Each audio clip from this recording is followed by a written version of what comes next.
দর্শক, আবহাওয়া অফিসে রয়েছেন আমাদের সহকর্মী সৈকত সাদিক। ভূমিকম্প সম্পর্কে আরো তথ্য জানাতে আমরা যুক্ত হব তার সঙ্গে।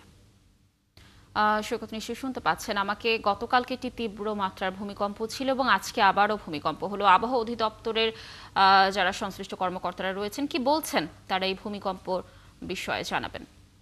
লাবণী, 24 ঘন্টা পার হতে না হতেই আপনি জানেন যে গতকালকে শুক্রবার যে ভূমিকম্প হয়েছে, বলা হচ্ছে যে বাংলাদেশের ইতিহাসে গত 100 বছরের ইতিহাসে সবচেয়ে ভয়ানক বা বিপজ্জনক ভূমিকম্প গতকালকে হয়েছে। এবং সেটা নিয়ে মানুষের মধ্যে যে উৎকণ্ঠা, উদ্বেগ, যেহেতু রাজধানী ঢাকা সহ চিটাঙে ইতিমধ্যে 10 জন নিহত হয়েছে এবং ক্ষয়ক্ষতি হয়েছে, সেটা নিয়ে মানুষের উদ্বেগ, উৎকণ্ঠা, সেটা রেশ কাটতে না কাটতে কিন্তু আবার ঠিক সেই 24 ঘন্টা পরে আজকে সকাল 10টা 36 মিনিটে ভূমিকম্পন হয়েছে। এবং সেই বিষয়ে কিন্তু এই আবহাওয়া অধিদপ্তরে যে ভূকম্পন যে কেন্দ্র রয়েছে সেখানকার যে কর্মকর্তা রয়েছে রুবাইয়াত কবির, তিনি কিছুক্ষণ আগেও কথা বলেন। এবং আমরা শুরু থেকে শুনে আসছিলাম যে এই আজকের যে মৃদু ভূমিকম্পনটা তার মাত্রা ছিল রিক্টার স্কেলের 3.3 এবং সেটার উৎপত্তি স্থল আমরা যদিও ভেবেছিলাম যে সাভারের বাইপাল এলাকায় বা আশুলিয়ার বাইপাল, তবে তারা পরবর্তীতে সেটা জানালো যে সেটা হচ্ছে গতকালকে যে নরসিংদীর মাধবদী হয়েছে তার থেকে কিছু দূরে, মানে ঢাকা থেকে 29 কিলোমিটার দূরে নরসিংদী জেলার আরেকটি জায়গা হচ্ছে পলাশ,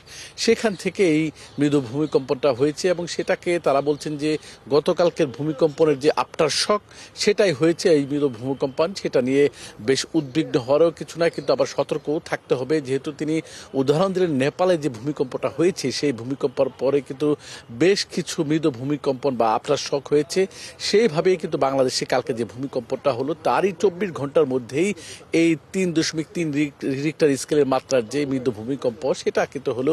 এবং এই যে ভূমিকম্পন কেন্দ্রের যে কর্মকর্তা রয়েছে রুবাইয়া, তিনি কিন্তু জাপানের বা বিশ্বের অন্যান্য দেশে বিভিন্ন তুলনা দিলেন এবং তিনি বলেন বাংলাদেশকে কিন্তু এখনই এই ভূমিকম্প বিষয়ে যদি সজাগ না হয়, এইটার যেহেতু 9 মাত্রা যদি ভূমিকম্প হয় তাহলে বাংলাদেশের যে 40% ভবনই কিন্তু ধসে পড়ার ভবন বা আশঙ্কা তিনি করেছেন। এর জন্য বলছে যে বাংলাদেশ সরকারকে বা মানুষকে সবাইকে উদ্যোগ নিতে হবে এই বিষয়গুলোর জন্য। যেহেতু এই ভূমিকম্পে রাজধানীতে অনেক পুরনো ঢাকায় ভবন রয়েছে, নতুন ঢাকায় ভবন রয়েছে।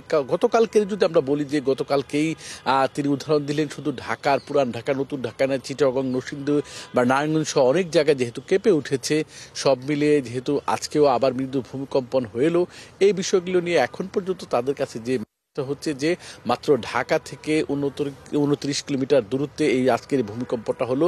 এবং সকাল 10টা 36 মিনিটে, গতকালকে যেটা হয়েছিল সেটা হয়েছিল 10টা 38 মিনিটে, মানে বলা চলে যে পুরোপুরি 24 ঘন্টার মধ্যেই কিন্তু মৃদু ভূমিকম্পটা হলো। তো এখন পর্যন্ত আমরা এই তথ্য পেয়েছি তাদের কাছ থেকে। এবং এরপর সৈকত, ধন্যবাদ আমাদের সাথে যুক্ত থাকার জন্য। নিশ্চয়ই আরো কোনো তথ্য পেলে এই বিষয়ে আমরা আপনার মাধ্যমে দর্শকদেরকে জানানোর চেষ্টা করব। দর্শক, আবহাওয়া অধিদপ্তর থেকে যুক্ত ছিলেন আমাদের সহকর্মী সৈকত সাদিক।